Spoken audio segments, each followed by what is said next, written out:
দাম বাড়লে বাড়াই দেখ, সমস্যা তো নাই। দাম বাড়াইলে সরকার যদি বলে যে দাম বাড়াই দেবো, তা বাড়াই দেখ, কিন্তু কি এত কষ্ট দেওয়া তো ভালো না। আমরা তো গ্যাস পাচ্ছি না, গ্যাসটা কিভাবে পাবো সরকার জন্য আমাদের একটা ব্যবস্থা করে দেয়। আর গ্যাসের সমস্যা তো আমরা দীর্ঘদিন ধরে এগুলো টানিয়ে এসতেছি। নিম্ন হলো 7-8 ঘন্টা পরশনে সিরিয়ালে আমরা গ্যাস পাই। শুক্রবার শনিবার একটু ফ্রি থাকে, আর না হলে সপ্তাহে 5 দিন আমাদের এই 5-7 ঘন্টা লাইনে দাঁড়ায় থাকা লাগে। এখন লাইনের দাঁড়ায় থাকা লাগে গ্যাসের কারণে। যদি আমাদের 6-7 ঘন্টা যায়, তাহলে আমরা ইনকাম করবো কখন, বউ বাচ্চা পারবো, তাদেরকে আবার খাবার জোটাবো কখন? আমাদের কঠিন সমস্যা যাইতেছে। আমরা এগুলোর থেকে কিভাবে সরকার গ্যাস দেবে আমরা তো আর জানি না। সরকার কিভাবে আমাদেরকে গ্যাস দেবে আমরা তো জানি না।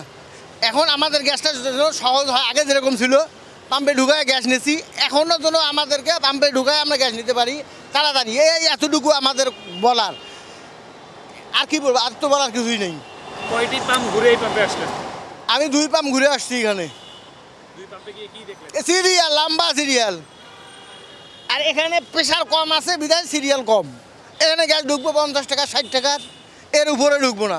মানে জীবন রক্ষার খাতিরে এই পাম্পে আসা হয়, গ্যাস নেওয়ার জন্য আসা হয় না।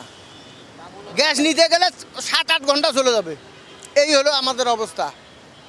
আমরা তো গ্যাস পাচ্ছি না, গ্যাসটা কিভাবে পাবো সরকার জন্য আমাদের একটা ব্যবস্থা করে দেয় আর কি।